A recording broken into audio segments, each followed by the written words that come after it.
I els sunites i els xiites, evidentment, persisteixen. El 90% aproximadament de la població islàmica al món és sunita i el 10% xiita. Ara anem al Mig Orient. I què hi ha allà? Allà hi ha tres partners, tres agents importants. Un és Israel, deixem-lo, ja n'hem parlat, i els altres dos quins són? Aràbia Saudita i Iran.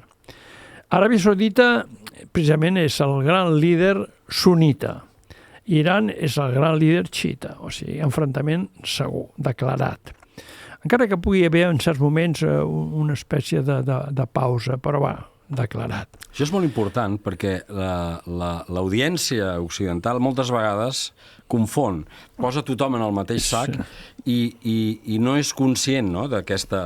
Hi ha una diferència substancial. D'aquesta distinció. No? Sí, és una diferència substancial que, a més, de generació en generació continua.